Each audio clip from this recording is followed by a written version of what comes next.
Kalau misalnya kita dengerin speaker, kita pengen dengerin speaker yang totalitas atau speaker yang diem doang, yang ibaratnya ala kadarnya gitu ya. Itu yang saya masukin. Kalau misalnya kita pengen jadiin bisnis kita ini adalah bisnis manusia, kita perlu bisa memanusiakan orang. Ada 3 keyword yang perlu kita pakai, ini mau hubungannya ke atas ataupun ke bawah, mau ke leader kita ataupun ke tim kita. Tolong, maaf, dan terima kasih, ini kata kuncinya di Prudential. Kita akan dihargai once kita ngehargain orang. Jadi kita akan gantian didengar kalau kita nggak dengerin orang. Gitu ya, saya cuma sharing apa yang udah saya alamin, dan ini yang saya pegang, benar-benar saya pegang. Boleh tolong di next? Teman-teman, poin kelima, poin terakhirnya ini nggak lewat dari one on one principle gitu ya, satu lawan satu. Boleh tolong di next? Teman-teman, one on one principle ini simply kayak kita building momentum. Teman-teman, ini di bawah ada gambar tutu train ya, ada ibaratnya gambar kereta api. Yang namanya kita main tim, yang namanya kita main skala besar di Prudential gitu ya, itu kayak kita lagi ngebangun kereta api. Kita lagi pengen bikin kereta api itu jalan. Teman-teman pasti tahu ya, kereta api ini kan ada asapnya ya, berarti ada baranya. Baranya itu kan kita taruh terus kita bakar, kita tunggu sampai dia nyala, dia akan jalan. Itu simple sama kayak apa yang perlu kita buat di bisnis ini, gitu ya. Kita perlu nih kumpulin baranya. Kita perlu ibaratnya kumpulin manusianya, kumpulin nyali kita, kumpulin pengalaman kita, kumpulin semuanya. Habis itu baru jalanin kereta apinya. Sambil makin baraknya makin banyak, logikanya kereta apinya akan makin kenceng. Dan teman-teman perlu tahu, once kereta apinya udah jalan, mau ada kondangan juga kondangannya nggak akan tetap di tempat, teman-teman ya. Jadi teman-teman tahu ya, kereta api kalau udah jalan, mau ditahan setahan apapun juga dia nabrak semuanya. Itu pun pula dengan momentum di tim. Kita perlu bisa bikin momentumnya. Boleh tolong di next? Teman-teman, saya nggak berhenti di sana biar nggak ngawang. How to create momentum. Ini yang saya pakai, ada 4. Untuk beberapa orang di luar sana, ada beberapa yang cukup dengan cara kita jual visi kita. Misalnya, bro, gue pengen banget nih ngajak lu ke bisnis ini karena gue punya mimpi kita nanti bisa bikin KPM owner bareng. Kita nanti misalnya bisa punya income 1 miliar pertama di umur 25, dan begitu seterusnya. Ada beberapa orang yang menyambut itu. Nah, yang kedua, ada beberapa orang yang butuhnya acara bersama. Teman-teman, saya ngebikin di tim saya, bukan orang datang karena ada Brian, tapi orang datang karena ada teman baiknya di tempat itu. Gitu ya, saya ulangin, saya tidak peduli orang datang karena ada Brian ataupun enggak. Tapi yang saya cari, saya pengen orang nyaman di tempat ini. Yang ibaratnya waktu dia datang ke tempat, dia nyari teman baiknya. Dia bukan cari leadernya terus, tapi dia cari teman baiknya. Itu ibaratnya akan bikin tim kita itu susah buat lepas. Gitu ya. Acara bersama itu penting banget. Dan yang ketiga itu adalah buddy-buddy. Teman-teman, ada beberapa, misalnya ada beberapa mungkin di sini udah associate agency director, dan mungkin ada yang udah AD atau senior agency director. Teman-teman, ada beberapa dari tim kita yang ngeliat kita itu terlalu jauh. Ada beberapa dari tim-tim kita yang ngeliat minder. Aduh, ini mah nggak bisa ngerelatin sama Kowibi. Misalnya baru direkrut, suruh ngeliatnya Kowibi. Ada beberapa yang mentalnya kurang kencang. Kita perlu bisa bikin buddy-buddy-nya. Kita perlu bisa bikin lawan dia sekarang tuh siapa. Biar nantinya baru dia bisa ngeliat visi yang jauh lebih gede lagi. Yang keempat, ini boleh dipakai, boleh enggak. Saya selalu pakai yang namanya kontes. Kontes itu saya cuma pakai sebagai modal saya untuk ngembangin bisnis. Contoh, makan-makan bareng, nonton bioskop bareng, jalan-jalan kemana, dan kawan-kawan. Saya kemarin ada lihat di Instagram, Trusty kayaknya juga ada kontes keluar ke Bali ya, kalau nggak salah. Kemana ya? Ke Bali kalau nggak salah ya. Jadi ada kok, ya kan ya? Ya Ya, kok ya? betul, Ada kembali. kontes ke Bali. Dan itu sesuatu yang teman-teman harus bisa mikir, harus bisa lihat. Kenapa kok Wibi ngelakuin itu? Karena itu penting. Sukses sendiri tuh sukses sendiri tuh nggak seru, teman-teman. Tapi kalau suksesnya bareng-bareng tuh seru banget. Teman-teman, kita itu pebisnis. Pebisnis itu, banyak orang kan mikir kayak gini ya, Bray, bisnis itu bener ya, bisnis itu kan ada untungnya, tapi resikonya rugi gitu ya. Tapi kalau saya mikirnya saya balik. Bisnis itu pasti rugi, resikonya yang untung. Gitu. Saya berani pegang kalau bisnis saya itu pasti rugi, mau dari waktu, mau dari uang, buat pertama-tamanya. Tapi resikonya yang saya bakal yakin, somewhere dia akan sukses. Somewhere omsetnya akan melejit jauh. Gitu ya. Teman-teman, jadi saya ulangin, ada 4 cara gimana caranya kita bisa create momentum. Yang pertama, kita jual visi kita. Yang kedua, acara bersama. Yang ketiga, buddy-buddy. Dan yang keempat, kita pakein kontes. Boleh tolong di next. Teman-teman, ini penghujung sesi saya. Teman-teman, always strive to become better than yesterday. Teman-teman, nama grup saya Strive, sama kayak Trusty gitu ya. Pasti ada filosofinya. Strive itu ada singkatannya. Singkatannya itu strength in vein. Ibaratnya kekuatan di setiap pembuluh darah. Teman-teman, 50-an orang yang ada di Zoom ini, kita punya strength-nya masing-masing. Nggak akan bisa untuk menjadi Kowibi, nggak akan bisa untuk menjadi Kocewe, untuk menjadi Kodiki, nggak akan bisa. Kita cuma perlu cari strength kita pribadi itu apa. Yang tahu itu direct leader-nya. Kalau misalnya kita punya strength, kita please jadi best version dari badan kita. Karena susah untuk curi spotlight orang lain. Tapi kalau untuk gedein badan kita itu gampang banget. Waktu kita udah strive untuk become better daripada kemarin versi badan kita, saya cuma punya patokan simpel. Kalau misalnya seminggu ini saya bisa ketemu seharinya 2, minggu depan kenapa nggak coba sehari 3? Kalau misalnya sehari ini 3, kenapa nggak minggu depan seharinya dicoba deh, ada dalam seminggu yang sehari 4 deh, gitu ya. Setelah itu, kalau misalnya kita bisa ngalahin badan kita selalu setiap per kemarinnya, sekitar kita pasti akan jadi better juga. Karena Tuhan juga lihat kita udah invest mati-matian untuk ke bisnis ini. Teman-teman, untuk penutupnya, saya bawain lagi satu perumpamaan, biar ibaratnya diingatnya gampang. Teman-teman mungkin ada yang pernah dengar, kalau ada yang pernah dengar saya, tapi mungkin ada yang juga belum, teman-teman ya. Teman-teman boleh dijawab dalam hati. Ini semua leader ya, boleh dijawab dalam hati. Teman-teman, apa yang akan kalian lakukan kalau misalnya dalam sehari, kalian punya $86.400 dalam sehari, kalian punya $86.400 dengan garansi besokannya $86.400 tetap ada. Gitu ya. Jadi kalau misalnya hari ini kalian foya-foyain, besokannya $86.400 ada lagi. Dan kalaupun kalian tidak pakai, besokannya juga $86.400-nya tetap sama. Gitu ya. Apa yang kalian akan lakuin kalau dalam sehari kalian punya garansi punya $86, $86.000. Itu banyak banget teman-teman ya. Saya yakin kita nih sebagai leader pasti ibaratnya akan invest mati-matian. Mungkin beli properti semua Surabaya dibeli ya. Atau enggak misalnya dia pasti akan jajanin atau enggak berbakti sama orang tua. Sumbang apapun itu biar $86.400-nya itu kepake seefektif mungkin. Setuju ya? Teman-teman tahu nggak? Setiap hari kita punya 86.400 detik. Kenapa nggak kita lakuin hal yang sama? Teman-teman kita punya garansi besok sama-sama 86.400 detik kok. Tapi teman-teman tahu nggak, kalau hari ini kita nggak pakai detiknya secara foya-foya, besokannya detikannya hilang semua. Dan kita cuma punya 86.400 detik lagi. Gitu ya, teman-teman di sisa 2 bulan, mau sisa 2 bulan atau untuk prepare untuk tahun depan, teman-teman saya yakin banget kalian udah invest more karena hari ini kalian dengerin anak bocah umur 98 ngomong, saya yakin banget cukup dilanjutkan aja. Ibaratnya perlu stick to the plan, tempelin terus OIB-nya, tempelin terus agency-nya, direct leader-nya, biar kita bisa jadi makin better lagi. Boleh tolong di next. Teman-teman, hari ini sharing dari saya gitu aja. Teman-teman, terakhirnya ini disuruh sama Cindy, dia titip salam karena nggak bisa ikut. Dari saya sebelumnya, thank you banget dari dalam hati saya. Sorry apabila ada salah-salah kata dan see you di next event. Oke, thank you semuanya. Semoga membantu ya. Teman-teman, saya sendiri udah nyiapin banyak pertanyaan buat Brian, serius. Oke. Tetapi kalau saya yang langsung tanya, nanti kalian nggak puas. Jadi saya kepingin Anda dulu yang tanya. Silakan. Ingat ya, pertanyaanmu adalah kegalauanmu. Wih, cakep.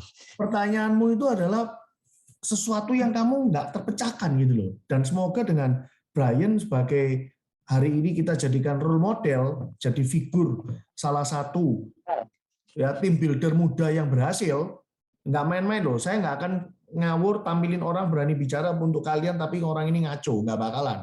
Jadi ini bisa dijadikan role model. Ayo silakan yang mau tanya monggo. Mungkin ya saya akan coba tunjuk yang biasanya suka tanya ya. Kowenho mau tanya ya. Ayo, ini orang Surabaya ini kalau nggak ditunjuk susah tanya soalnya Brian. Beda sama orang Jakarta. Kowenho mau tanya apa?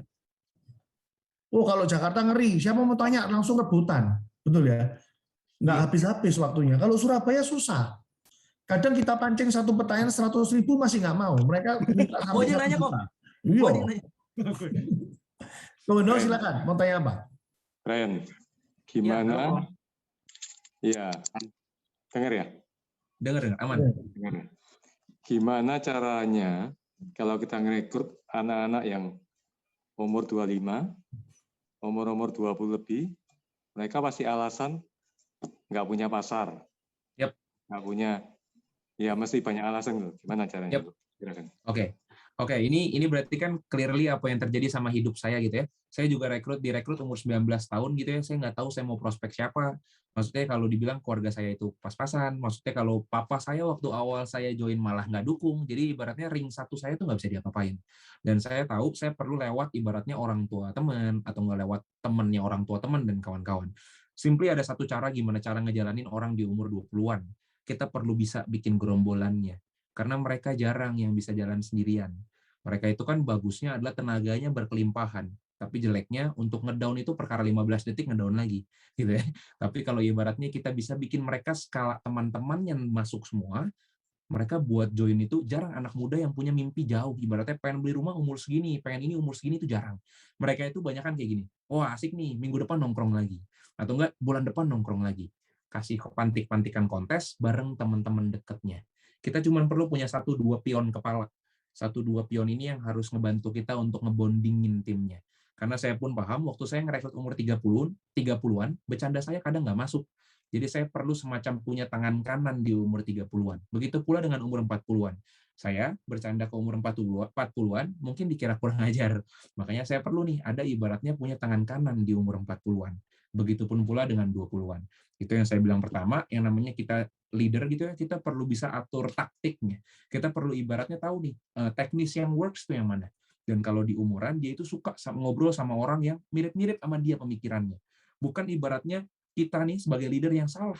Kok kenapa nggak jalan ya anak umur 20-an? Tapi emang ibaratnya mereka yang belum stage-nya.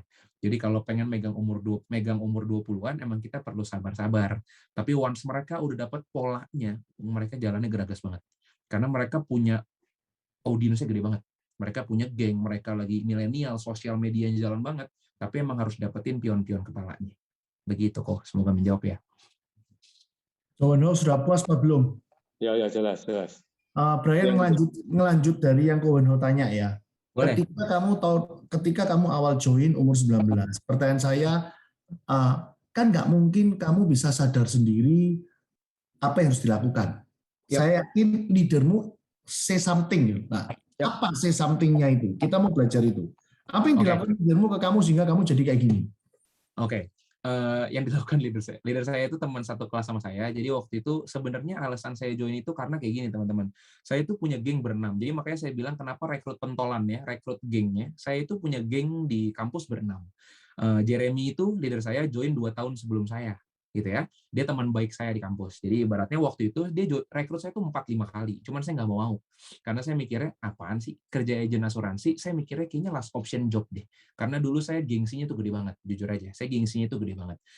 Nah, tapi di sana saya mulai berasa ini kayaknya saya yang aneh. Karena waktu mereka nongkrong, mereka tuh ngobrolnya bukan abis ini nongkrong kemana, tapi besok prospek siapa. Saya mulai berasa kayak saya yang ketinggalan deh. Ini yang aneh saya apa dia gitu ya. Itu yang pertama. Makanya saya berani bilang momentum di anak muda itu ambil aja gengnya, nanti sisanya tuh akan join sendiri. Dan yang kedua, kalau alasan kenapa saya join, jujur Jeremy itu awalnya kan pengennya saya buat bikin KAD. Tapi kenapa saya minta Star Club? Karena waktu saya ibaratnya pengen join ke Prudential gitu ya, saya itu model orang yang rela dikasih deadline waktu. Saya bilang sama Jeremy, Jer, ini sampai Desember, gue pengen punya income 15 juta ke atas. Gue nurut apapun yang lu ngomong. Tapi kalau misalnya lu bisa bikin, gue stay. Kalau enggak, gue cabut. Kasarnya aku ngomong kayak gitu. Alasannya, karena waktu pertama aku join Prudential, sampai sekarang, mama aku nggak bisa punya asuransi karena ada penyakit diabetes. Teman-teman perlu cari why-nya. Why di umur aku itu nggak segede itu. Karena ibaratnya aku merit, nggak tahu. Maksudnya kan ibaratnya nggak ada tuntutan di umur 19 merit. Terus nggak ada tuntutan umur 19 besok cari makan apa. Nggak ada tuntutan umur 19 besok beli mobil apa. Isi bensin apa.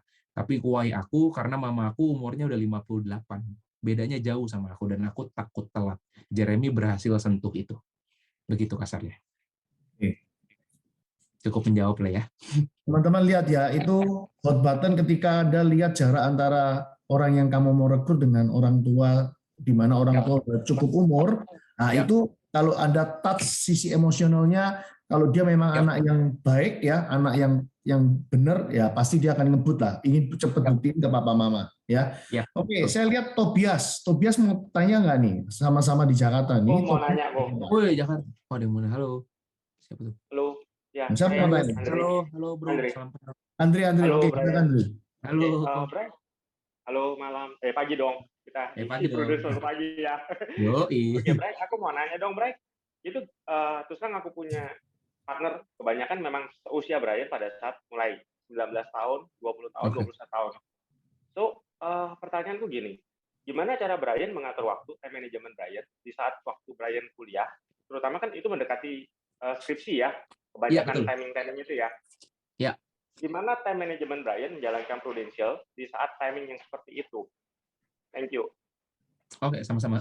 Kalau untuk timetable, aku ngelakuin hal yang sama dari zaman aku tuh bikin sistem di AAD. Jadi ibaratnya kita ketemu tim kita gitu ya, aku akan bikin semacam kotak. Kotaknya itu hari Senin, Selasa, Rabu, Kamis, Jumat, Sabtu, Minggu. Nah, di kirinya ada jamnya. Jam 9 sampai 12, 12 sampai 15, 15 sampai 18, 18 sampai 21 gitu ya. Saya cuma minta itu kan di kotak-kotak di garis-garis gitu ya. Begitu saya kasih kertasnya, saya bilang, bro, boleh nggak lu coret aja yang lu nggak mau jalanin Prudential di mana? Mungkin itu hari keluarga, mungkin itu ibaratnya skripsian, mungkin itu ibaratnya pacaran, apapun itu. Kenapa saya ngelakuin itu? Karena orang akan lebih bergerak once waktunya itu dari dia. Gitu ya. Once waktunya dari dia akan lihat, begitu kita jabarin timetable-nya, dia akan lihat, wah, ternyata slot waktu tuh banyak ya dalam seminggu ya. Tapi kalau misalnya kita cuma oper, Senin sampai Minggu, bisa kosong hari apa? Kepala dia cuma kebagi 7 karena cuma ada 7 hari. Tapi kalau kita bisa bagiin timetable-nya 7 dikali 4 gitu ya, dia akan ngelihat seminggu dia punya 28 waktu ketemu orang. Masa iya masukin 4 nggak bisa? Kasarnya gitu loh. Itu yang pertama yang saya lakuin. Dan yang kedua, cara untuk di umur 19 dan 20-an, kita perlu bisa bikin hawanya. Kita perlu berani untuk bikin acara yang ibaratnya memfasilitasin mereka untuk nongkrong. Karena mereka suka itu. Orang suka dikasih konsumsi sesuai apa yang dia pengen. Orang suka didengar, orang suka diturutin. Kalau misalnya orangnya umur 30-an yang suka berinvestasi, pasti kan akan lebih suka ngobrol sama orang yang ngerti investasi juga. Kalau misalnya orangnya adalah ngerti tentang properti, pasti kan lebih suka ngobrol sama orang yang main properti. Begitupun pula dengan anak umur 20 tahun. Kalau misalnya orangnya suka nongkrong, suka main, suka olahraga, kita perlu berani ambil part untuk isi part itu biar dia ngelihat, wah, di Prudential ternyata semuanya bisa gue dapetin. Begitu. Semoga menjawab kok ya. After dianya klik, mau disuruh apa dia udah gampang banget nanti. Dia cuma lagi cari ini tempat nyaman nggak ya buat gue, gitu loh. Gitu. Semoga menjawab ya kok. Bray, mau lanjut pertanyaan tadi, Bray? Boleh. Berarti dalam konteks kita tetap harus involve dengan kegiatan mereka juga ya, berarti ya? Atau ya, kita mencari pentolannya, salah satu dari pentolan mereka, terus kemudian kita mendelegasikan ke mereka? Oh, kalau aku punya 5 prinsip. Kalau ibaratnya yang pertama itu prospek. Ada prospek, rekrut, bonding, prospek, rekrut, bonding, planning, sama satu lagi rebahan. Jadi teman-teman kalau misalnya aku nggak dapat janji prospek, aku akan ngerekrut, aku akan masuk ke poin kedua. Kalau misalnya aku nggak dapat janji rekrut, aku akan mulai untuk bonding. Aku akan nempelin tim-tim aku siapapun itu orangnya. At least ada investasinya di Prudential. Yang keempat, kalau misalnya nggak dapat juga jadwalnya, aku akan plotting. Aku akan mikir tahun ini aku pengen apa, tahun depan aku pengen apa, 5 years plan aku itu pengen apa. Terakhirnya baru aku akan rebahan. Dan aku yakin banget nggak setiap hari kita akan dapat janji yang sama persis. Jarang orang yang bisa berkomitmen, jarang orang yang bisa dapetin sehari 4 aktivitas itu konsisten. Dan aku akan seusaha mungkin untuk masuk ke bondingnya. Tapi kalau misalnya nanti begitu dia udah deket banget sama aku bisa delegasiin ke orang. Gitu kok. Tapi aku bayar pertama biasanya sih aku ikut. Mau bisa main, nggak bisa main, aku datang aja udah. Gitu. Ini kunci dari jawabannya Brian ya, segitu panjang. Yang harus kalian perhatikan adalah kedekatan. Ya. Ya. Kalau udah terjadi kedekatan, contoh kayak dia ngomong bonding, nah itu kedekatan. Karena simpelnya kalau Anda udah deket, ya Anda mau ngomong apa aja enak, gampang. Ya, Anda mau negur keras pun nggak ada masalah. Tapi kalau nggak ada kedekatan, nah itu susah.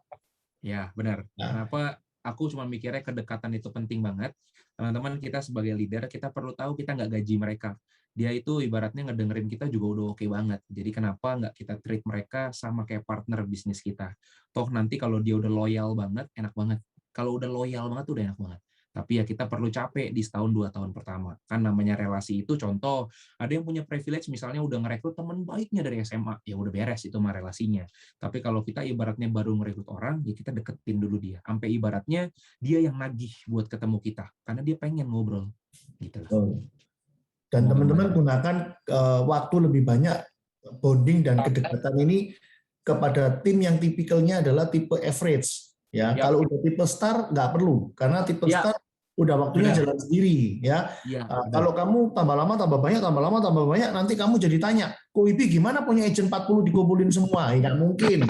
Ya, kalau udah tipe star agak-agak di next. Ntar dia bisa cari-cari kita mungkin seminggu sekali, 2 minggu sekali. Yang everyday adalah yang tipe average, yang 70% tadi itu loh. Itu yang harus kamu cari ya. Oke. Siapa lagi nih mau Soalnya tanya? nanti kalau tipe star dia ada waktunya dia yang pengen kontrol gitu. Ya, betul banget. Oh, last question dari saya, Po. Semoga menjawab. Apa, Andre?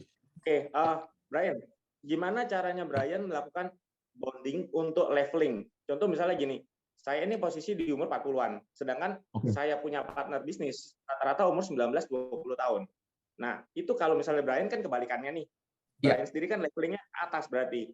Kira-kira menurut Brian, apa solusi Brian untuk melakukan leveling itu, untuk bisa membonding mereka? Oke, aku deg-degan. Oke, berarti kalau Andre berarti mukanya muda. Aku kira umur 20-30. Oke, berarti kalau misalnya gimana caranya untuk leveling ke bawah, aku sih cuma mikir, guys, kita nggak perlu terlalu gila-gilaan kok. Maksudnya aku juga nggak berarti kalau misalnya aku umur 40-an, orangnya sukanya main capsa tiap malam gitu ya, aku main nggak juga. Jadi aku akan masuk ke yang average-nya. Makan-makan all you can eat sih semua orang kayaknya suka. Nah, aku akan masuk ke safe zone aku. Kalau misalnya makan, aku sih bisa makan doang, makan snapgram dan kawan-kawan. Begitupun pula sama mereka. Kalau misalnya emang umurnya atau leveling kita untuk turun nggak memungkinkan kita untuk main olahraga yang terlalu ekstrim, itu kasarnya ya, all you can eat semua orang suka, apalagi kalau gratis. Gitu. Aku kalau emang nggak bisa dijual pakai waktu kita, sometimes emang uang perlu ngomong sedikit. Gitu kok. Untuk kebalikannya kalau ke atas gimana, Brian? Oh, kalau kebalikannya gampang. Kebalikannya aku cuma perlu makan. Kalau nggak, kalau dia punya anak, aku tempel tuh anak sampai dia suka sama aku. Oke, berarti main di anaknya berarti. Oke, thank you menjawab sekali. Thank you, Brian. Iya, semoga membantu. Oke, ada yang tanya lagi nggak? Tobias mungkin mau tanya sesama Jakarta. Woi, di Jakarta nih. Oke, ya. Satu pertanyaan aja sebenarnya. Tadi kan salah satu hal waktu rekrut itu yang ditekan hotspotnya ya. Let's say kayak tadi Brian, karena mamanya diabetes dan nggak bisa punya asuransi, jadi at least punya penghasilan yang cukup untuk backup, misalkan seperti itu. Gimana kalau ternyata setelah kita prospek dan kita yakin gitu, ini posisi relasi udah bagus ya, dan kita tahu hotspotnya menurut kalau aku tadi dari MTV tadi itu yang di M-nya bahwa dia akan punya expense yang lebih besar daripada income-nya dalam waktu dekat gitu. Tapi itu belum kena waktu ditekan gitu. Jadi ketika ya udah ntar gue lumayan tertarik sih, tapi ntar gue pikir-pikir dulu ya gitu. Nah, untuk supaya follow up-nya enak, karena kadang-kadang kan kalau saking terlalu dekatnya juga kalau mau follow up-nya nempel terus atau tanya lagi kan jadi nggak enak ya, kayak annoying gitu kan, justru sungkan gitu. Nah, gimana caranya untuk follow up-nya supaya lebih greget gitu? Oke. Bro, umurnya mirip ya? Umurnya mirip. Oke, kalau untuk yang pertama, mungkin yang boleh aku sampein dikit. Yang pertama kayaknya kalau nggak enakan itu aku udah hilangin dari tahun kedua aku di Prudential. Maksudnya yang namanya kita di industri kayak begini, follow up itu bener-bener kuncinya. Kalau misalnya kita nggak berani follow up, kita ibaratnya nggak lebih yakin untuk follow up dia, yang pertama dia akan loss. Dan kalau misalnya tadi dibilang, untuk TOD yang money, untuk hot button yang money, ibaratnya dia ini gimana nih, kalau misalnya udah kelihatan nih Bray, dia ini expense-nya lebih gede daripada income. Tapi kenapa entar dulu? Kalau dari saya pribadi, tapi boleh di correct me if I'm wrong, buat saya pribadi, bukan itu hot button-nya. Karena kalau emang udah urgent, dia nggak bisa mundurin. Gitu. Jadi kayaknya masih bisa ngobrol lagi, siapa tahu bukan di situ banget. Siapa tahu bukan income di atas expense. Income di atas expense itu tuh, income di bawahnya expense itu harus yang dialamin sekarang. Jadi bukan dia pengen pengeluarannya berapa, baru kita anggap dia hot button. Enggak. Contoh, misalnya bisa jual dia dengan cara, bro, misalnya nih, lu kalau sekarang kerja berapa jam? Lu kerja berapa jam nih per hari? Lu kerja seminggu berapa hari? Lu kali aja nih, misalnya seminggu kerjanya 5 kali. Seharinya ada 9 jam. Kaliin jamnya. Terus kalian jadi sebulan. Nih, bro, berarti sebulan lu dibayar segini. Tapi bedanya kalau di Prudential, lu cuma ibaratnya ngomong prospecting 2 jam, 3 jam, hasil lu 2 tahun. Siapa tahu itu why-nya. Gitu. Replacement money-nya, siapa tahu dia pengen punya income yang sama tapi zero effort, lebih low effort gitu. Gitu, bro. Semoga menjawab ya. Oke, thank you. Tobias, Brian kasih ide salah satunya seperti itu. Tapi intinya, kalau kita mau membantu orang itu kena di salah satu hot button-nya, kamu harus pandai mencangking, ya, membreakdown sebuah masalah sampai kecil. Mungkin itu salah satu yang bisa kena di dia. Nah, tadi si Brian kasih contohnya seperti itu. Jadi bukan cuman ngomong di kulit luarnya, ya, tetapi bicara lebih detailingnya. Nanti ya, contoh dalam hal ini si Brian membandingkan antara value dirinya dari sisi waktu yang dia pakai. Nah, jadi lu bisa coba segala cara gitu loh. Apapun, nah, apa yang kira-kira bisa kena buat dia. Tapi intinya detailing, bukan di overall kulit luarnya aja. Ya. Nah, Pak Bob mungkin mau tanya. Sorry. Ada yang mau tanya nih?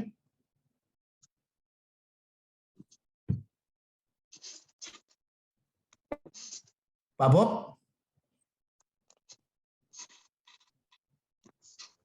Semangat pagi Pak Wibi. Ya. Selamat pagi Brian. Bentar, Halo. ini Brian-nya ada nggak nih? Mana aku nggak lihat? Ada. Oh, ini ada. Oke. Ayo Pak Bob, silakan. Aduh, ya. Sorry Brian, aku tadi terlambat datang karena harus harus ada acara ibadah. Tetapi saya tadi sempat mendengar bagian-bagian yang dagingnya ya, bukan kaleng-kalengnya. Yang tentang itu loh, MTV saya dengar, oh bagus tuh. Lalu kemudian berkaitan dengan Descartes tentang setumpuk kartu. Boleh nggak sharing ya? Kalau kita mencari kartu yang baik, pasti kan harus membalik kartunya semua dan kita ketemu as ya. Yep. Nah, kalau kita ketemu beberapa agen yang kita akan rekrut dan kemudian ternyata dia bukan as, tetapi kita seneng punya agen seperti itu karena kita akan butuh agen juga kan. Bagaimana ya membuat agen kita yang kategorinya bukan as atau raja atau king, suatu saat dia akan jadi seperti as dan kita butuh waktu cepat. Ada cerita nggak bahwa Brian bisa membuat orang yang bukan kartu as kemudian dia bisa berubah menjadi kartu as, walaupun kita sudah screening MTV-nya masuk dan dia kan jadi agen mungkin karena itu kan ya, karena MTV-nya dia masuk, tetapi dia bukan kartu as. Bagaimana ya Brian? Oke, thank you. Pertanyaan saya cuma satu itu aja. Thank you. Thank you untuk pertanyaannya lumayan berat, tapi aku coba jawab sama apa yang aku pernah alamin ya. Okay. Untuk membuat orang ibaratnya bisa melakukan lebih cepat, itu cuma ada dua. Yang pertama, kita itu perlu terjun langsung.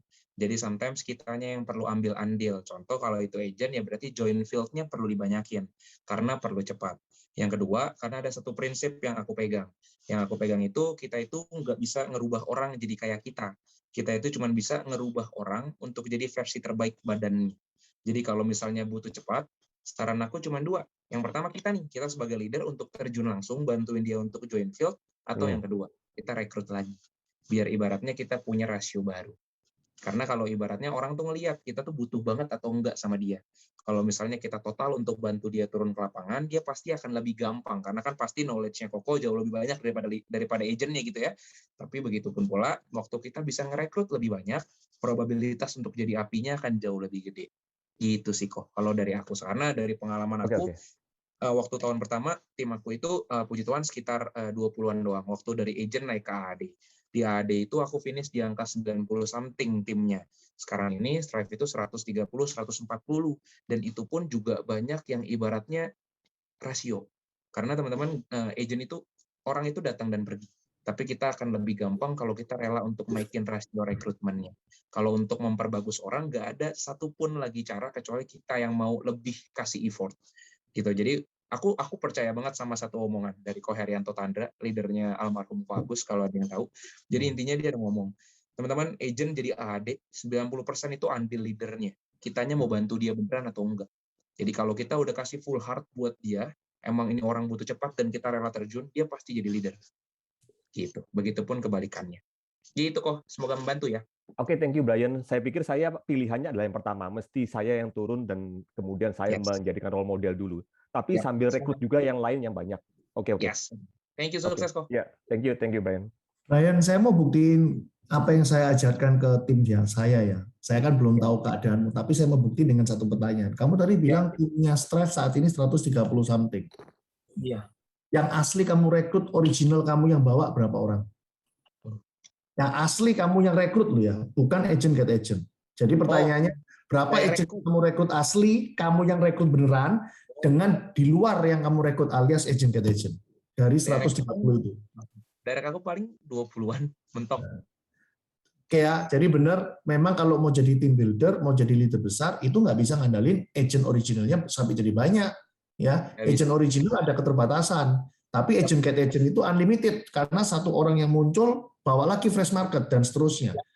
Nah, jadi kalau kita nggak memulai fondasi awal kita itu banyak, ya kita nggak akan jadi leader besar, gitu ya, Bray? Betul, bagus banget, benar banget kok. Sama prinsipnya. Ini saya lihat Harley mau tanya nih, Harley kelihatannya nih, badannya udah nunjukin mau nanya nih. Harley mau tanya apa?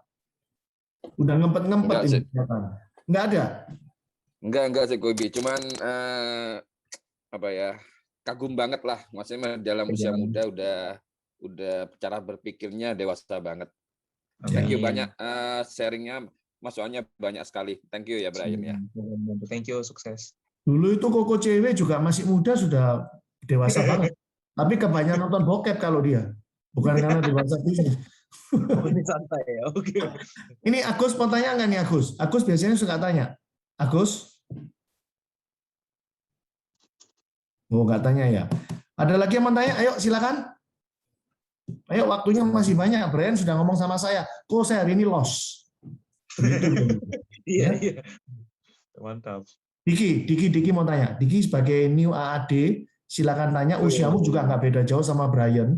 Ayo belajar banyak sama Brian. Apa yang jadi problem di otakmu gitu loh? Problem mau rekrut kayak, problem bergeraknya kayak, apapun. Ayo silakan. Usiamu hampir sama Brian. Ini Diki new AAD, Brian. Oke, congrats bro. Ayo Diki silakan. Oke, pagi Bray. Mungkin Halo, aku pengen tanya mungkin sedikit aja, kan kita masih sama-sama anak muda dan rasanya kok kita juga merekrut, rasanya kok mayoritas yang seumuran sama kita ya, maksudnya yang masih umur 20-an. Nah, kalau dari Brian sendiri, gimana caranya kita bisa transfer visi dari bisnis ini ke teman-teman kita yang masih sepantaran? Apakah gayanya Brian tuh dari versinya Brian seperti apa? Gitu sih. Oke, pertanyaannya trusty dalam-dalam ya. Oke, kalau untuk yang tadi, aku punya dua hukum yang aku percaya. Yang pertama itu adalah hukum daya tarik, yang kedua itu adalah hukum katup. Once kita jadi leader, cuma dua itu yang kita pegang. Yang pertama hukum daya tarik, kenapa tadi misalnya, bro, lu ngomong misalnya, ibaratnya yang kita rekrut itu umurnya mirip-mirip sama kita. Ya karena emang kita umurannya itu. Jadi kita akan lebih gampang untuk narik orang-orang yang mirip sama kita. Dan untuk tularin visi, saya percaya sama yang namanya hukum katup. Saya cuma mikir once orang belum mau dengerin saya, berarti saya nggak lebih besar dibanding dia. Caranya saya perlu lebih belajar lebih. Dan untuk jadi leader, belajar nggak ada yang cara lebih paling relate selain kita punya lebih banyak anak. Karena di leadership ini kan never time ending learning kan. Yang namanya leadership itu kan kita belajar terus-terusan. Sampai umur berapapun juga terus belajar. Tapi yang namanya kita pengen nularin visi, kita perlu tahu pengkolan-pengkolannya. Kita perlu tahu ibaratnya, oke nih, kalau orangnya kayak begini, cara ngomongnya gimana. Saya sampai pelajarin ibaratnya psikologikal manusia lah. Karakter manusia ada 4, ada sanguinis, koleris, melankolis, pragmatis. Mungkin ada yang tahu teman-teman ya. Sanguinis itu orang yang selalu menganggap dunianya itu playground. Orang yang selalu menganggap dunianya itu tempat main. Kalau koleris itu orang yang selalu ambisius lah ibaratnya. Orang yang goal settingnya kencang banget. Kalau melankolis itu orang yang merasa semuanya itu dipakai sama emosi dia. Tapi pragmatis itu orang yang ibaratnya nggak peduli lah, kanan kirinya bentuknya kayak gimana, kalau dia udah mau, ya jalan. Dan kita perlu tahu gimana cara kita jual visi. Visi emang kalimatnya sama, tapi penyampaiannya yang harus kita ganti sesuai karakter orangnya. Saya, waktu pertama kali saya join ke Prudential, saya itu background-nya melankolis koleris. Saya itu perasa, tapi saya ambisius. Tapi saya belajarnya sanguinis, karena saya mikir saya butuh belajar sanguinis. Sekali lagi, saya tidak akan bisa berubah karakter, tapi saya memilih untuk belajar, karena saya cuma mikir tim saya butuh saya bisa jadi semuanya. Jadi saya memutusin untuk belajar, tahun ini tes MBTI-nya jadi sanguinis melankolis, karena terlalu sering diganti gitu. Jadi buat lu bro, kalau misalnya emang untuk pengen nularin visi, cuma ada 2. Yang pertama kita belajar karakter dia biar kita bisa ngobrol sesuai apa yang dia mau. Dan yang kedua, kita perlu lead by example. Jadi waktu kita misalnya pengen orang ngerekrut, kita perlu kasih lihat kita bisa rekrut. Waktu kita pengen orang menghasilkan API, kita pun perlu bisa kasih lihat kita tahu ombak sekarang tuh cara prospeknya kayak gimana. Begitu. Semoga menjawab. Oke, thank you, Brian. Bro. Ini pertanyaannya privacy, tapi perlu banget untuk aku tanyain. Kenapa? Ya, privacy tapi terpaksa ditanyain ya. Kenapa? Karena gini, saya ulang lagi ya. Brian ini join umur 19. Oke, tahun 2019. Oke ya. Hari ini benar ya 2019 lu umur 19. Umur 19 waktu mulai, tapi itu beda 3 bulan aku ulang tahun tuh. Oke. Anyway, dengan usia dia yang masih muda, join di Pru tahun ketiga saat ini, betul ya? Ya. Tahun ketiga kan? Mau tahun ketiga loh teman-teman. Dan dia sudah agency director. Brian, boleh nggak kasih bocoran average income lu? Average. Kan pasti naik turun nih, ada pernah start club nih apa segala. Tapi lu pasti kepengen tahu dong average-ku ini berapa ya? Kan kelihatan. Boleh kasih tahu nggak ke teman-teman? Oh, privacy-nya oke. Average income-nya kurang lebih 3 umur, kurang lebihnya. Kasih tahu dong, jangan gitu. Ntar aku nebaknya 40 miliar loh, nggak bisa matematika. 40 miliar umur aku berapa? Average-nya di angka 60. Teman-teman bayangin ya, tahun ketiga Brian bisa 60 juta average. Jadi menurut saya worth it banget untuk Anda perjuangkan lah, ya. Ayo, ada lagi nggak nih yang mau tanya? Kalau Anda udah selesai tanya, saya mau tanya nanti. Ayo, ada yang mau tanya nggak? Andi mau tanya? Nggak ada? Oke, sekarang saya mau tanya, Brian. Oke, kok. Ini pertanyaannya jawaban lu panjang pasti, ya. Oke. Saya sebagai team builder, ya, itu menganggap bahwa potongan-potongan jebakan Batman sebelum sampai berhasil, simpelnya ada 3. Coba kamu yang ngerangkum sekarang. 1, ya, detailnya kamu yang ngerangkum. 1, jebakan pertama adalah desire untuk rekrut. Itu tidak selalu leader punya. Sekali lagi, keinginan, antusias untuk merekrut, itu jebakan yang pertama. Nah, nanti kamu akan explain ke teman-teman gimana caranya membangkitkan desire untuk rekrut. Oke ya? Oke. Jebakan yang kedua, setelah lu sudah rekrut, dapat orang dong. Jebakan yang kedua adalah bagaimana cara lu membuat tim itu berjalan. Nah, itu lu mesti explain lagi. Bisa jadi 1 jam lagi nih acara kita ya.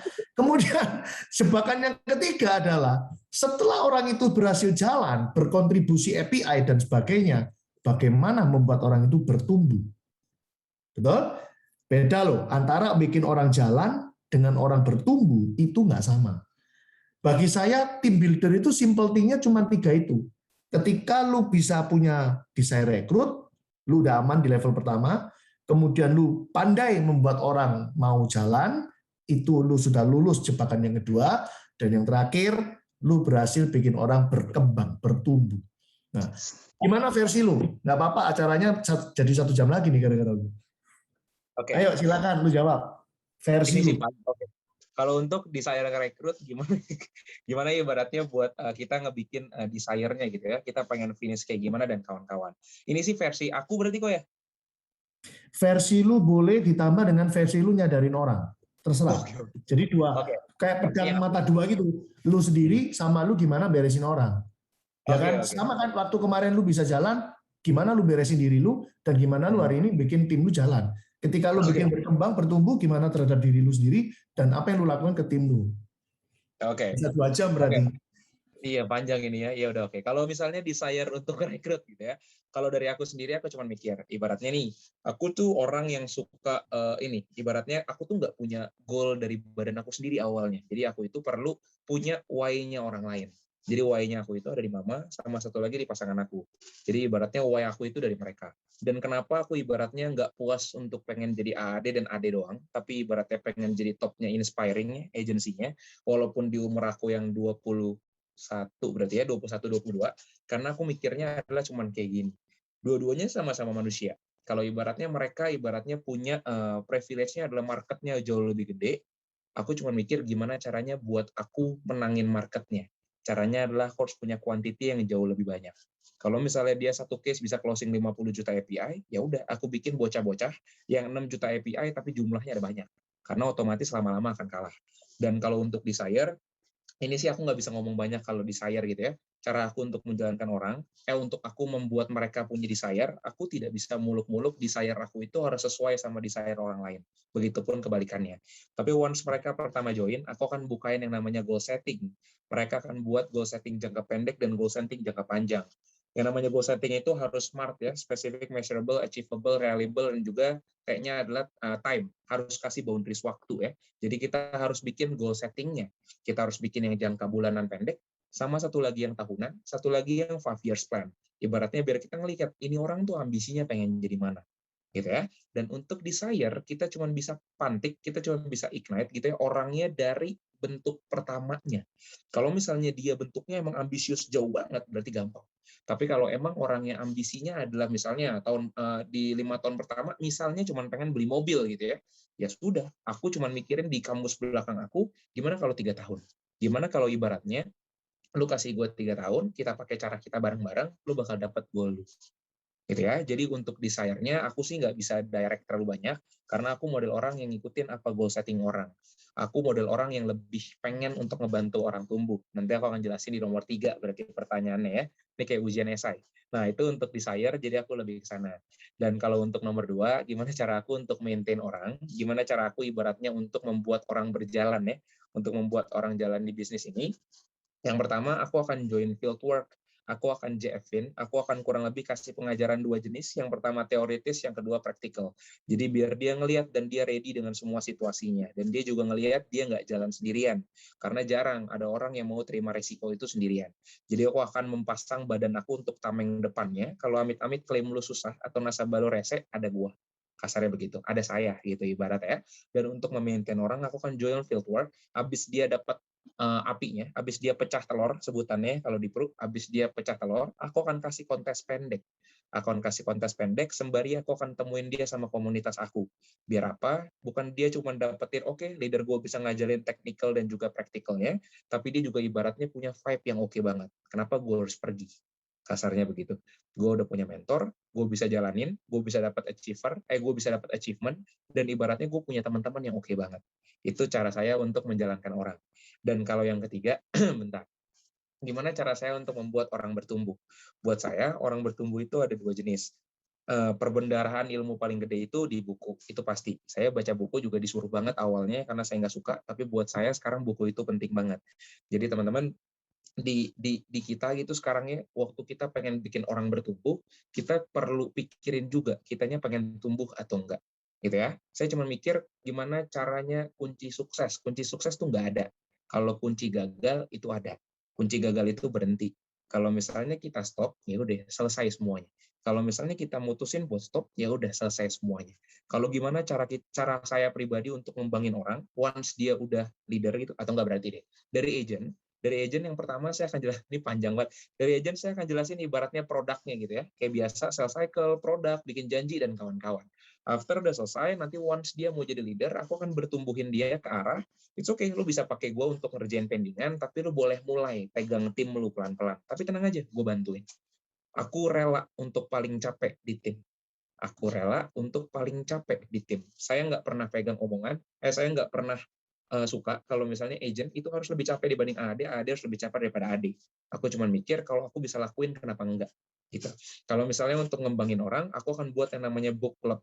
Jadi aku akan membuat sevariatif mungkin biar ibaratnya orang mau baca. Biar ibaratnya orang juga punya perbendaharaan ilmu. Dan waktu untuk bikin dia belajar untuk leadership skill, aku akan bikin leadership development skill. Aku akan ajarin sesuai apa yang mereka butuh. Dan aku akan rela untuk ngasih panggung. Aku rela untuk ambil risk-nya. Kalau misalnya ada agent aku atau AD aku yang udah jago banget public speaking-nya, it's okay, go ahead, pegang depan. Ibaratnya lu yang ngajarin gimana caranya lu bisa seenak itu untuk ngomong. Kalau misalnya lu udah oke banget untuk eye contact dan kawan-kawan, fact finding lu udah enak banget basa-basinya, lu emang kalau bercandain tuh biasanya apa? Aku rela untuk ngasih panggung. Karena aku pun sadar aku suka dikasih panggung. Semua orang suka yang namanya dikasih kredit, dan aku nggak akan curi kredit orang. Untuk development, lama-lama waktu dia dikasih, dia akan jadi tangan kanan kita. Dia akan ibaratnya loyal lah sama kita. Tapi nggak akan aku manfaatin, tapi aku akan minta dia untuk lanjutin lagi ke bawah. Aku akan kuasain apa yang aku punya. Aku sebagai AD, puji Tuhan tahun ini AD 1, aku sebagai SAD berarti aku sadar banget aku punya kekuatan, tapi aku punya kelemahan. Aku tidak akan, saya nggak akan ibaratnya, gue nggak punya kelemahan sama sekali, tapi tim saya bisa tutupin saya. Gitu kok. Semoga menjawab. Ke-mute kok. Ke-mute. Teman-teman, Anda dengar sendiri si Brian cerita dia udah punya AD1 loh. Ini sebuah motivasi yang kuat banget dan tamparan yang kenceng banget buat kalian loh. Yang notabene lebih senior dari si Brian ya. Tetapi bagi saya pertandingan di Prudential itu tidak pernah ada garis finish. Ya kan? Finishnya ya kalau kamu out ya. 31 Desember itu cuman rapotan doang. Setelah itu kan restart lagi dari nol. Jadi menurut saya walaupun hari ini mungkin Brian di depan kalian, bukan nggak mungkin 2-3 tahun lagi lu bisa salib si Brian. Karena saya meyakini bahwa orang yang hebat sukses di Prudential bukan berapa lama dia di Prudential, tapi siapa yang paling gede bangun tim itu yang paling sukses. Betul. Ya. Setuju. Brian, kamu dari 2 tahun yang lalu apakah udah ngomong selancar hari ini? Enggak. Dulu itu ini jadi Cindy itu spouse aku. Ibaratnya dia yang lihat dari awal. Aku itu dulu tuh olimpiade, guys. Jadi saya itu ibaratnya dulu anak olimpiade. Anak olimpiade hafalan itu dia ngomong cepet banget. Makanya tadi di awal saya ada disclaimer. Kalau misalnya ngomong saya kecepatan, di-cut aja. Karena saya model orang yang mikirnya tuh puji Tuhan lumayan cepet. Kalau dipelanin, kadang-kadang di sininya lupa. Tapi dari tahun pertama sampai sekarang, saya selalu latihan depan dia. Saya pasang timer. Karena saya cuma mikir saya perlu better dari sebelumnya. Materi yang sama, pelafalan saya perlu sehebat apa. Dan saya nggak pernah berhenti untuk minta input even itu ke agent. Karena saya cuma mikir bukan sehebat apa speakernya, tapi senyaman apa audiensnya. Gitu kok. Saya latihan terus sampai sekarang. Puji Tuhannya. Gitu. Ayo, ada lagi yang mau tanya nggak? Brian minum dulu, Brian habis jawab panjang soalnya. Ayo, silakan. Yudi mau tanya nih, Yudi. Silakan Yud. Ayo, mungkin cara handling tim. Boleh tanya ke Brian. Ayo, tukar pikiran sama Brian. Silakan Yud. Yudi.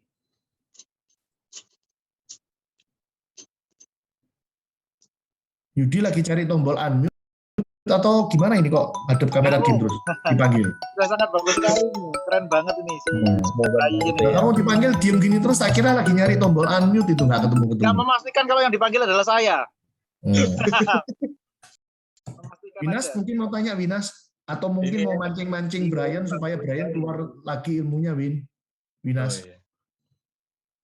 Ini anak harus dipancing-pancing terus pertanyaannya biar keluar terus ilmunya. Mungkin cara handling tim, Win. Boleh pancing si Brian, Win.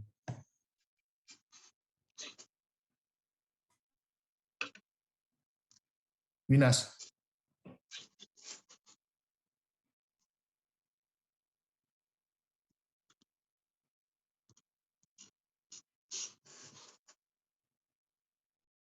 Win.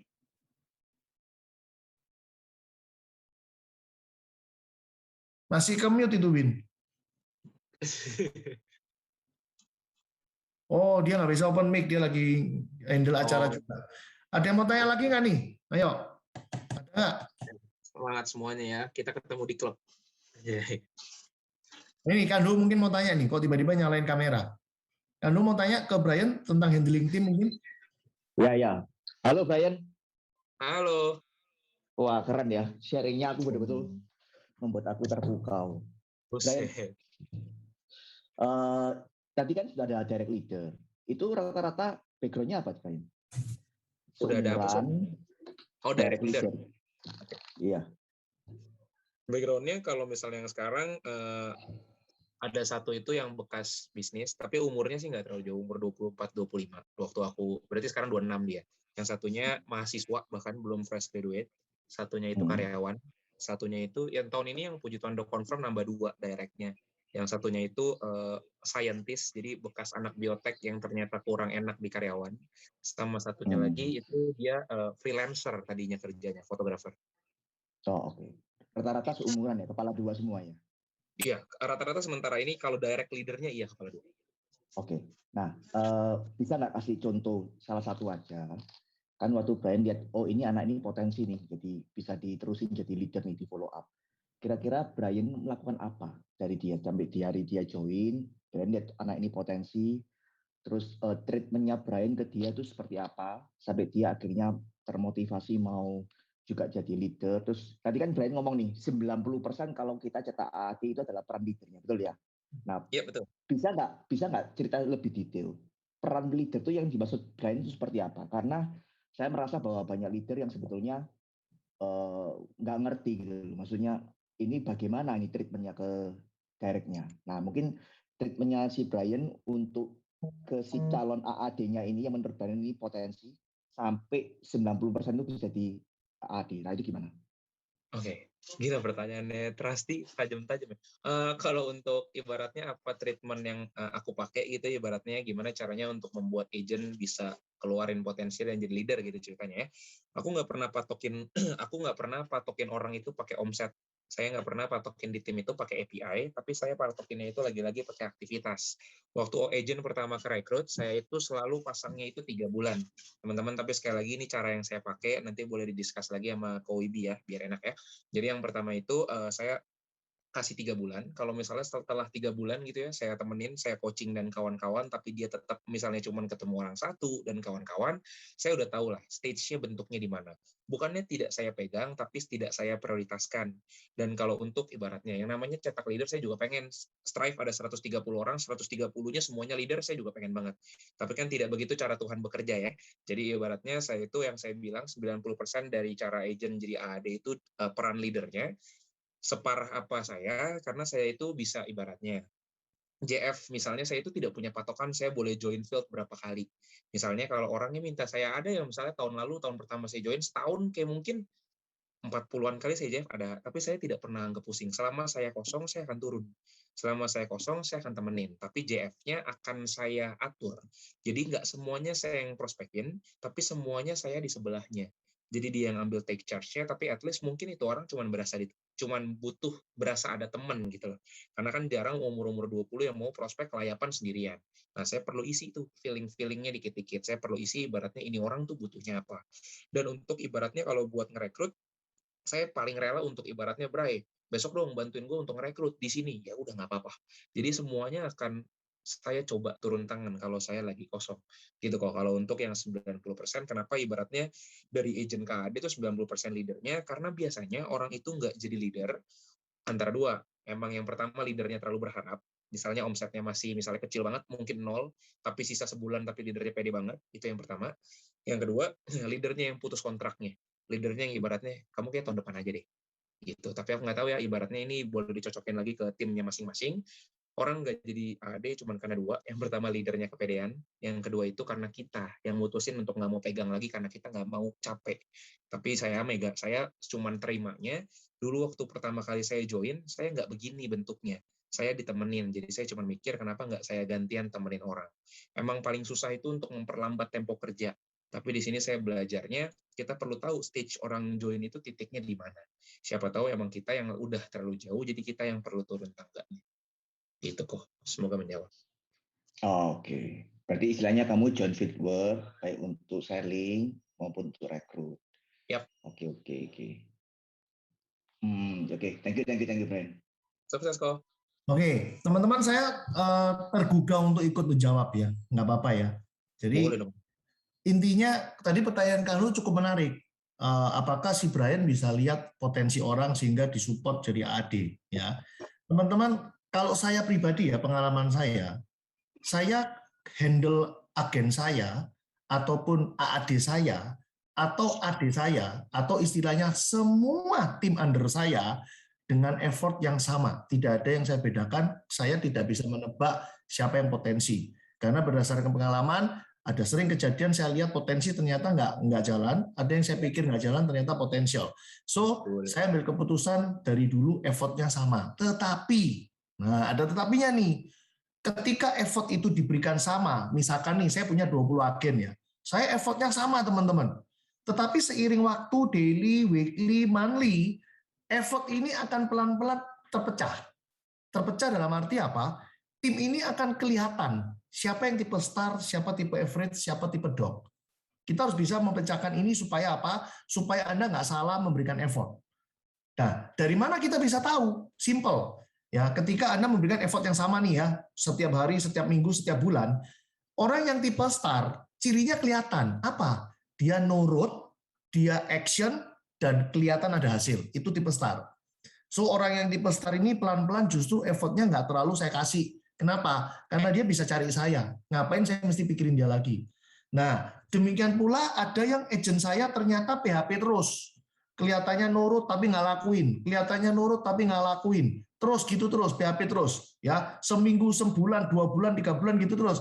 Nah orang-orang kayak gini langsung saya pinggirin jadi agent dog. Ya, yang tadi si Brian ngomong hanya Tuhan yang bisa bantu, nah itu 20% di situ. Ya, so orang-orang kayak gini juga nggak akan terima effort saya lagi. Ya, orang-orang seperti ini cuman selalu saya reminder, ada meeting, ayo datang, ada acara, ayo datang, nggak datang, ya wis. Ya, itu tipe dog. Ya, ini saya cerita berdasarkan pengalaman saya 16 tahun jadi leader, jadi team builder. Nah, ada 80%, kalau tadi Brian ngomong 70%, itu bagi saya adalah agent average. Ciri-cirinya apa? Saben kali saya kasih omong, baru dia bangkit, jalan lagi, baru berkontribusi. Kalau saya nggak sentuh dia, melempem lagi. Mesti ingetin lagi, jalan lagi, semangat lagi, kasih kontribusi lagi. Perlu disentuh terus. Nah, orang-orang seperti inilah, effortnya harus mati-matian, sampai akhirnya average ini berubah menjadi star. Ya, perlakuan ini Anda lakukan kepada tim Anda yang statusnya agent. Jadi sekali lagi di awal tidak ada dukun-dukunan ini, wah ini lulusan biotek ini, Ciami ini, wah ini lulusan accounting Boja ini, nggak ada. Ya, mau lulusan pengangguran pun semua belum kelihatan.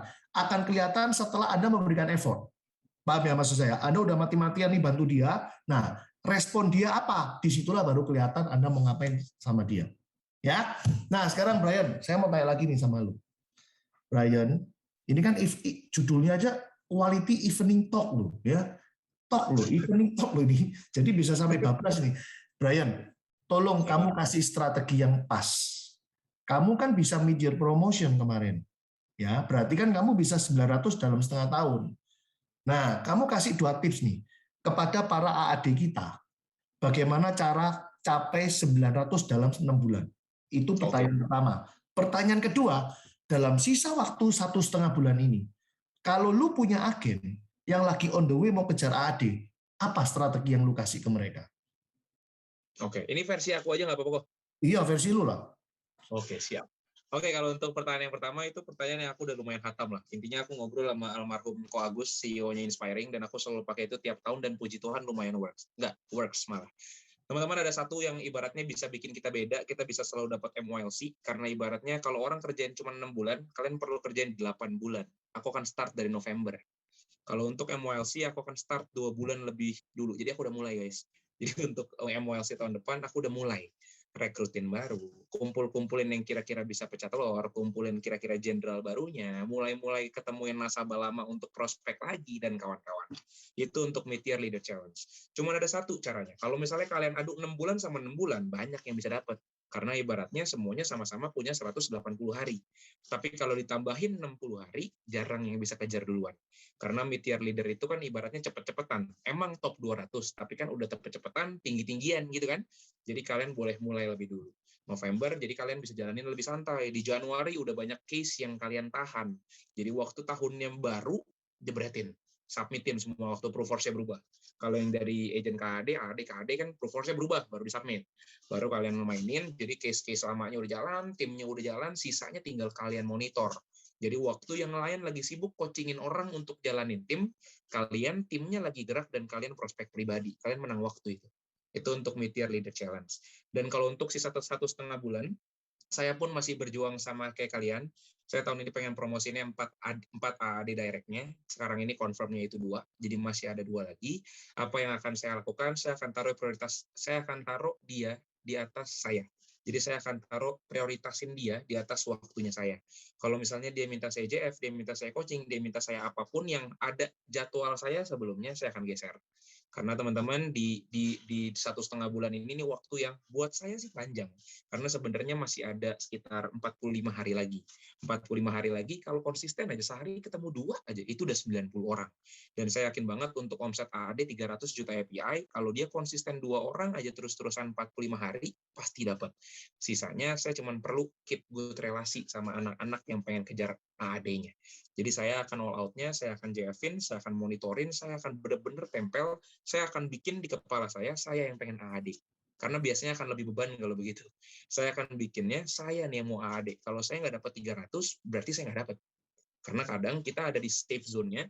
Dulu saya pernah ada titik, semakin lama di Prudential, saya semakin lupa darat. saya semakin lupa darat itu ke arah yang tadi kayak Wibi ngomong, itu bagus banget. Agent, AD, semuanya effortnya harus sama. Begitupun pula dengan agent lama, agent baru, effortnya harus sama kalau kalian mau promosiin. Jadi jangan prejudge. Di 1,5 bulan ini, saya akan selalu tempelin mereka mati-matian, saya taruh prioritas mereka di atas waktu saya, dan saya akan ibaratnya bikin goal mereka itu jadi goal saya. Jadi kalau mereka nggak achieve, saya berasa saya gagal. Saya akan take it personal. Dan kalau MOLC, tadi saya jawaban cuma simple kayak gitu, please start lebih dulu, karena itu yang bisa bikin kalian unggul lebih dulu, dan nantinya finishnya lebih cepat. Yang nggak bisa ditukar cuma waktu, guys. Waktu itu kalau udah lewat, bye-bye. Kalau duit masih bisa dicari, gitu kok. Sekarang ada teman-teman kita yang lagi ngubur 300, kelemahannya ada di NAA. EPA udah masuk, NAA belum masuk. Lu ada ide apa yang bisa cepet, nggak pakai follow up, pokoknya ngomong bisa kena tuh jadi NAA. Nah, lu punya strategi khusus nggak? Sama tahu lu punya jurus, ya kalau kita nggak ngerti ya jurus lu keluarin nih buat kita nih. Oke, aman. Kalau untuk NAA, kalau untuk cepat, aku cuma mikir kayak gini. Kalau misalnya kita berani nih untuk cerita ke teman-teman kita, kalau bisnis prudential itu oke banget. Kenapa nggak kita rekrut keluarga kita sendiri? Kalau emang kita yakin bisnisnya bagus, why nggak masuk ke keluarga inti? Dan kalau kakak adik kita, itu akan pasti jauh lebih cepat dibanding kita follow up orang lain. Karena mereka punya hubungan darah. Gitu kok. Oke. Let's say nggak punya keluarga ya. Anggap nggak punya saudara. Nah, terus gimana? Saya pengen gali kamu ini soalnya. Karena kalau kamu nggak dikerok-kerok itu ilmunya nggak keluar. Jadi harus aku pancing lagi. Kalau nggak punya keluarga inti gimana? Anak tunggal. Papa mama udah nggak ada. Ayo gimana terus? Banyak apa? Oke, kalau misalnya anak tunggal, Pak Mama udah nggak ada. Dia masih ada, tapi kan kalau dia masih hidup kan. tinggal NAA doang. Gimana caranya supaya dalam 1,5 bulan ini bisa cepat dapat 2 NAA? Oke, kalau aku biasanya caranya simple, ada 2. Yang pertama, kalian perlu ketemuin agent-agent lama kalian, tawarin aja jualan prospek pribadi. Atau yang kedua adalah bikin partnership. Jadi kalian prospek, tapi komisi kasih aja ke mereka semua gitu loh. Jadi yang gini deh, kalian jualan 500.000 per bulan. Satunya lagi kalian jualan 500.000 dapat cashback 30%. Pasti lebih mau yang kedua. Tapi sisanya kalian yang bantu sistemnya. Gitu kok. Itu sih mestinya kalau mama, papa, dan adiknya nggak ada, itu masih bisa dilakukan sih. Gitu. Kurang lebih sama kan ya teman-teman strateginya. 1,5 bulan ini kalau cuma cari NAA sih gampang banget. Tinggal sekarang lu mau gerak enggak? Saya setuju banget Brian tadi ngomong 45 hari itu saya rasa sangat lama. Betul. Coba aja kamu masuk penjara Rasano 45 hari lama apa enggak? Lama banget teman-teman. Ya. Jadi 45 hari itu sekali lagi panjang banget, 1 hari aja ada 12 jam untuk dikerjakan. Ya. Asal mulut mau ngomong aja, harusnya nggak ada masalah. Kenapa? Satu sisi orang pasti butuh produk, butuh polis, butuh proteksi. Satu sisi siapa yang nggak mau kasih diskon? Benar nggak, Bray? Satu sisi bisnis ini memang oke banget gitu loh. Orang udah dapat polis murah, ya kan? Habis itu dapat bisnis. Aduh teman-teman, ngeri dah. Ya, Brian, mungkin sebagai penutup, kamu bisa kasih closing speech ke teman-teman semua, ya. Anggap mereka adalah tim kamu. Jadi 53 orang ini yang masih ada di sini adalah tim kamu. Apa yang akan kamu katakan untuk 1,5 bulan ini dan setelah itu kita berjuang lagi dari nol? Silakan. Deg-degannya dapat semua kok ya. Oke, teman-teman, kalau misalnya kalian tim aku, jadi aku sih kemarin juga baru buat final sprint. Jadi ibaratnya buat kalian semua yang ibaratnya lagi ngejar 1,5 bulan nih ya. Maksudnya gini deh, maksudnya sekarang ini saya yakin lah, maksudnya start apinya tuh beda-beda. Ada yang mungkin sekarang sisa 50 lagi, ada yang mungkin sisa 100 lagi, ada yang mungkin masih 0, ada yang mungkin baru 20 dan kawan-kawan. Saya sih nggak peduli sekarang apinya berapa, tapi saya cuma meters. Benar tadi yang kata Ko Wibi bilang, teman-teman Prudential ini bukan bukan sehebat apa orang bisa mencetak api dalam waktu seminggu. Bukan sehebat apa orang bisa mencetak api dalam waktu sebulan pertama dia join. Tapi dia bisa tutup tahunnya kayak gimana. Dia bisa konsistenin sampai ujungnya itu kayak gimana. Teman-teman, di ibaratnya masih ada 1,5 bulan ini, kalian perlu bikin cerita final sprint kalian. Teman-teman, endingnya akan oke kalau ujungnya promosi. Mau sepahit apapun depannya, ya udah, lewatin aja, kalian bikin yang baru. Karena speaker semakin enak itu kalau ceritanya semakin iba, gitu ya. Semakin iba orangnya, ceritanya itu makin powerful. Lakuin untuk 2 hal. Yang pertama, biar tahun depan kalian bisa ceritain ke tim kalian. Kalian berjuang sekeras apa tahun lalu. Dan yang kedua, lakuin untuk why kalian sendiri. Dan teman-teman, di akhir tahun ini cuma ada 2 pilihan. Kalau kalian hari ini mutusin untuk give up, untuk nyerah gitu ya, kalian di belakang itu ada pikiran, aduh, coba kalau dulu misalnya gue tetap lawan ya. Teman-teman, saya cuma punya satu mindset. Kalau hari ini belum closing, it's okay. Kalau hari ini belum rekrut, it's okay. Tapi saya cuma mikir, siapa tahu besok. Selalu aja mikir kayak gitu. Siapa tahu besok kalau dikerjakan. Tapi kalau kalian nggak ketemu besok, berarti apinya nggak keluar lagi. Kira ya. Jadi 1,5 bulan ini kalian cuma perlu jadi badan kalian sendiri, nggak usah compare sama orang lain. Sebelum teing lah ya, punya orang. Jadi ibaratnya compare sama diri kalian sendiri. Kalau minggu lalu kalian ngapain, minggu ini double price-in, lakuin lebih gede lagi, bikin cerita final sprint kalian, promosi, prestasi, kita ketemu di Starport. Gitu. Thank you, kok. Keren banget ya teman-teman. Teman-teman, ayo kita ucapkan thank you. Ini yang ngomong ini kayak orang umur 93 ya, begitu bijaksana ya, begitu berpengetahuan luas gitu ya. Saya pikir kamu usianya lebih cocok 93 daripada 23 ya, karena begitu wise ya, begitu mindsetnya udah oke banget ya. Luar biasa. Teman-teman, yuk kita ucapkan thank you, silakan di unmute semua. Ya, thank you Brian, thank you Koibi, thank you. Kamu makin hebat, makin sukses, Thank you, Bray. sumber berkat ya buat banyak orang. Koibi, thank you Trusty, sukses Trusty Agency ya. Oke, thank you teman-teman, kita akhiri acara malam ini ya. Semoga kita benar-benar bisa finish strong. Anda capai goal yang Anda inginkan. Thank you Brian once again. Bye. Thank you semua. Bye bye. Bye-bye.